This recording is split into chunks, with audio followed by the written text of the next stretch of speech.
అస్సలామలైకుం వరహమతుల్లాహి వబర్కాతహు. Hi viewers, ఎలా ఉన్నారు? బాగున్నారా? ఇక్కడ చూడండి, నేను బాదం మిల్క్ అండి, ఇన్స్టెంట్ బాదం మిల్క్ అయితే చేస్తున్నాను. మనం పాలలో ప్రోటీన్ పౌడర్స్ ఎలా అయితే వేసుకుంటామో డైలీ వైజ్ వాళ్ళకి ఈ విధమైన పౌడర్ అయితే మనం పాలలో కల్పిస్తే హెల్త్కి చాలా మంచిదండి. ఏ విధమైన ప్రిజర్వేటివ్స్ కూడా యాడ్ అవ్వవు ఇందులో. హెల్త్కి కూడా చాలా మంచిది.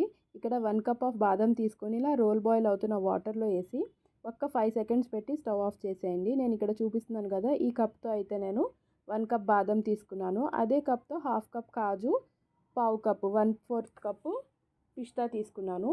ఈ బాదం అనేది మనం చల్లారినాక పీల్ ఆఫ్ చేసి పెట్టుకున్నాము. సేమ్ యాజ్ ఇట్ ఈజ్ అలాగే కాజును పిస్తా ఒకసారి వాటర్లో ఇచ్చేయండి. దాన్ని అయితే బాయిల్ చేయడానికి పెట్టక్కర్లేదు. జస్ట్ అలాగా వాటర్తో ఒకసారి వాష్ చేసి కెమికల్స్ అవి ఉంటాయి కదా, దాన్ని ఒక హాఫ్ అన్ అవర్ ఈ మూడింటిని ఫ్యాన్ కింద పెట్టి మంచిగా డ్రై అవ్వనివ్వండి. దాని తర్వాత ఇలాగ ప్యాన్లో వేసి ఒక 4 ఇలాచీస్ అయితే నేను యాడ్ చేస్తున్నాను అండి ఫ్లేవర్ కోసం. అది యాడ్ చేసి లైట్గా సాటే చేయండి దీన్ని. ఆయిల్ ఘీ ఏమి యాడ్ చేయక్కర్లేదు. జస్ట్ ఇలా కొంచెం బ్రౌన్ స్పాట్స్ వస్తాయి, నేను చూపిస్తాను చూడండి. అప్పటిదాకా దీన్ని అయితే కొంచెం రోస్ట్ చేసుకోండి. ఇప్పుడు దీన్ని నార్మల్ టెంపరేచర్ వచ్చినాక ఒక జార్లో తీసుకొని నేను ఇక్కడ షుగర్ యాడ్ చేస్తున్నాను. మీరు హెల్త్ కాన్షియస్ అయితే మీరు పటికి బెల్లం యాడ్ చేయొచ్చు.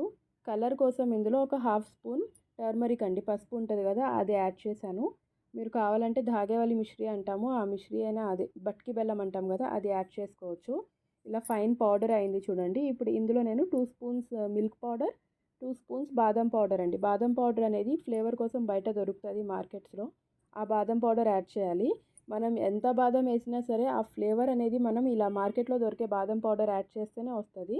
మిల్క్ పౌడర్ అనేది టోటల్లీ ఆప్షనల్. బాదం పౌడర్ మట్టికి మస్ట్ అండ్ షుడ్గా వేయండి. అది వేస్తేనే మీకు ఆ ఫ్లేవర్ అనేది మంచిగా వస్తుంది. చూసారు కదా, ఇలాగా మంచిగా పౌడర్ లాగా అయింది. సేమ్ యాజ్ ఇట్ ఈజ్ మనం ప్రోటీన్ పౌడర్స్ ఉంటాయి కదండి పాలల్లో కలిపేవి పిల్లలకి ఇచ్చేవి, అలాగే అవుతుంది ఇది. ఇది ఒక గ్లాస్కి 1 స్పూన్, ఒక గ్లాస్కి 1 స్పూన్ వేసుకుంటే సరిపోతుందండి. ఇది మనం స్టోర్ చేసుకుంటే ఆరామ్గా 1 మంత్ దాకా ఉంటుంది. ఎక్కువ క్వాంటిటీ చేసుకోవద్దండి. కొన్నిసార్లు ఏమవుతుందంటే మనం ఎంత జాగ్రత్తగా చేసినా సరే కొంచెం స్మెల్ అనేది మారడం అలా అవుతుంటుంది. అందుకని తక్కువ క్వాంటిటీ చేసుకోండి. 15 డేస్ ఆర్ 1 మంత్కి సరిపడా అయితే చేసుకోండి. నేను ఇలా ఒక చిన్న బాటిల్లో అయితే తీసుకొని ఇది పైన పెడతాను డైలీ యూస్ చేయడానికి. ఆ మిగతా పౌడర్ అయితే నేను ఫ్రిడ్జ్లో స్టోర్ చేస్తానండి. ఇక్కడ చూడండి, నేను మీకు చేసి చూపిస్తున్నాను. ఒక గ్లాస్ అయితే మిల్క్ తీసుకున్నాను నేను. ఇవి ఫ్రిడ్జ్లోంచి తీసినవి చల్లగా ఉన్నాయి, సో అందుకైతే ఒకసారి నేను స్టవ్ మీద పెట్టాను. ఒక గ్లాస్కి 1 స్పూన్ అయితే తీసుకోండి. ఇలాగ ఒకసారి బాయిల్ అయినాక మీరు వేడిగా ఇష్టపడితే అలాగే తాగొచ్చు, లేదు మీ పిల్లలకి చల్లగా అయితే ఇష్టం, ఇప్పుడు సమ్మర్ కదా, బాదం మిల్క్ చాలామంది చల్లగా ఉంటే ఇష్టపడతారు కాబట్టి కావాలంటే ఇలా బాయిల్ చేసిన పాలల్లో వేసి మీరు ఫ్రీజ్లో పెట్టి ఒక half an hour or 1 hour తర్వాత పిల్లలకి ఇవ్వచ్చు. ఇది చాలా హెల్తీగా అండ్ చాలా టేస్టీగా ఉంటుందండి. పాలు తాగని పిల్లలకైతే ఇది మస్ట్ అండ్ షుడ్, వాళ్ళైతే ఇష్టంగా తాగుతారు. ఇది నా ఛాలెంజ్ అండి. మీరు ఒక్కసారి అయితే ఇలా ఈ విధంగా అయితే ట్రై చేయండి. నేను మిల్క్ పౌడర్ కూడా వేసాను కాబట్టి థిక్నెస్ కూడా వస్తుందండి పాలల్లో. నేను ఇంకా షుగర్ ఏమీ యాడ్ చేయట్లేదు, ఎందుకంటే గ్రైండ్ చేసినప్పుడు ఒక హాఫ్ కప్ షుగర్ అయితే యాడ్ చేశాను నేను అందులో. ఆ షుగర్ అయితే బ్యాలెన్స్ చేస్తుంది. సో మీరు ఒకసారి ఇంట్లో ఈ విధంగా ట్రై చేసి ఎలా వచ్చిందనేది మీరు కామెంట్ సెక్షన్లో అయితే కంపల్సరీ చెప్పండి. ఓకే అండి, అల్లా హాఫీజ్.